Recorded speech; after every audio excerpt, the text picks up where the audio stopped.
Well, here's another cheap piece of equipment that someone probably got at the dump and wants me to fix.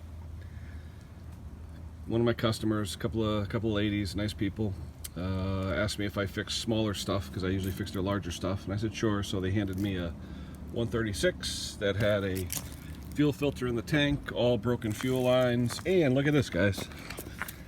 No chain brake. It's missing. You look underneath, it's missing. The band is not there. Someone that literally took the chain brake out of commission. So I don't know why you would take a chain brake out of commission and then hand it over to a couple of young ladies. Kind of scary, but anyway, I'll get that repaired and I'll get that fixed. But this thing here, you know, this is what I love. You wonder where people got equipment from, okay? I look underneath it, there's screws missing in the main body that holds all the grease. You know, I looked inside, there's like no grease in there, so I don't know who worked on this thing, and you can see from the scoring that this thing had a tough life. Then, look at that. You don't have the right size fuel line? Put a zip tie on it. They actually had this one here going to the primer bulb, which is where it pushes out fuel. It's supposed to go back to the tank. Well, they had it going to this yellow line, and the yellow line is what attaches to the fuel filter. So they were pumping back through the fuel filter, sucking up through no filter, and clogging up the screen and everything else. So, and you look at the way this thing is designed, you're gonna have to take the whole darn thing apart just to get the thing, you know, back together, just to put the fuel lines in. Crazy design. And the fuel tank is like 2 ounces. There's like nothing here. Anyway, this is the type of thing where you tell the customer, you really need it, you're really going to use it, because what it's going to cost me to fix it with labor and everything else isn't going to be worth it. You know, when do you say when to customers? So this one, I'm just going to tell them, look, I will fix it, but you know, you're probably looking at, you know, maybe a $40 bill, $50 bill, and you know what? This thing's a $75 trimmer. It's not worth it. The Husky, definitely worth fixing. I'll take it apart. I'll put a new fuel filter in it, run a new fuel line, clean out the carb, get that going. I've heard stories about the Huzzle and the Chinese brakes on these don't work a lot and they break a lot, so I'm going to offer them an OEM Husky brake, which is about 30 bucks, $35, but it's up to them. In my mind, you're talking a saw that's 20 years old. You want to be safe. I don't want to put it in the hands of some nice young women there and they're going to hurt themselves. So it's still got the original safety chain on it. You can see the safety chain, you know, which I hate. This VG chain's garbage, but we'll see. You know, hey, who knows where they got it from?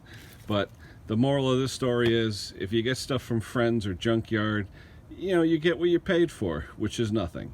So, you know, some equipment, yeah, it's worth working on. Spend the money, it's worth working on. Stuff like this, don't even bother. Tell them what it's going to be, and just tell them forget it. You know, they also gave me one of these things here, which I call kitty backpack. These are these little Craftsman backpacks. You know, they're about half the size of a real backpack. But this one here, all it needed was some screw adjustments on the carburetor, and it ran fine. It felt like it wanted to start, but it wouldn't. It was just some carburetor adjustments. But most people don't have the screwdrivers. You know, I go online, I get the Huai or the other cheap kit, and I just keep filling up my bag with all the different adjusters for the screws. And a lot of people have been asking me about these. These are the new ones that you see on the Walbros, the Micro Ds and Micro Double Ds. They're half the width compared to a standard carb tool. They're very, very tiny, and you used to be able to only get them from Walbro if you were a dealer. They were like $30, $40 a piece.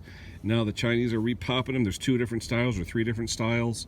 So I think one's a knurled style, then you got D and Double D. So go on to Amazon and you can get these micro adjuster tools. All right, I recommend it. You can get a whole set for about $13, $14, and every time I see one that I don't have, I pick it up or pick up 2 of them. And there are some cases too where people will tell you the adjuster won't fit, there's no room for it. Well, modify it. This one here I cut because there was no room for the adjuster. It was hitting the back of a backpack blower, so I just cut it down and I put it in there. That's all you gotta do.